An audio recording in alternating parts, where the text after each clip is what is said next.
Top 10 things we learn from printing stuff. 1. A scratch from PVC. Super basic mistake. We just didn't realize that there is a curve down here with an angle higher than 45 degrees, resulting in this mess. 2. Giga torchwood from Garden Warfare. This was the first print that we used supports. The problem was a lot of stringing and hard to remove supports, in fact too hard. The fingers broke off. And the bottom looks awful. This was when we knew it's time to learn more about supports. This model also needed a lot of post-processing, because we needed to remove all the strings by hand. How we solved the strings problem? Well, when you purchase a filament, the filament comes with recommended minimum and maximum value. My experiences show it's much better to go between those values and do a 5 minus. That usually gives you the best results. 3. Potato mine from PVC. It's simple, but we learned that while printer is precise, it will have a hard time with thin parts and could possibly break mid-print and get you spaghetti error.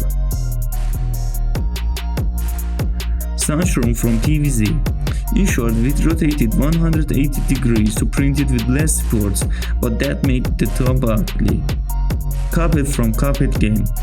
In short, if you have a character with a lot of small details and thin parts, it's best to print it in large scale unless if you're using a resin printer. Task Castle.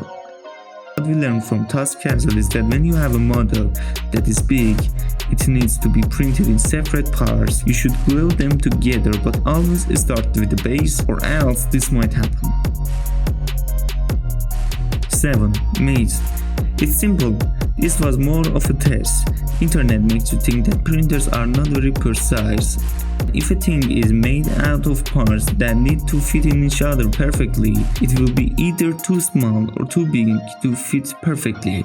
But that was not the case for us at all. As you can see, the parts fit perfectly. Cactus from PVC. Cactus was done in 2 prints, one for the cactus and another for spike and the flower on top. I was most expecting for the spikes to not get printed right, because of their very small size, but thanks to 2 things I got it printed perfectly. Those being 1. The brim setting that holds the mesh down even harder, with providing more standing ground, and 2. The cone shape that is very more stable than a cylinder in this case. 9. Pea shooter from PVC. Some characters have a big head and their body is just not strong enough to hold that head. In these scenarios, we can just rely on super glue to hold this together. The best solution here is making a plug shape. Thankfully, most slicer softwares come with this feature built in. Cubes.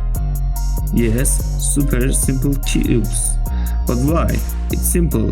This was a test. According to internet, printers usually have a hard time when it comes to hard corners. But that seems to go for most complex shapes, because as you can see, the corners of these 2 cubes are perfectly sharp and right. That was it. Top 10 things we learned from couple weeks of printing.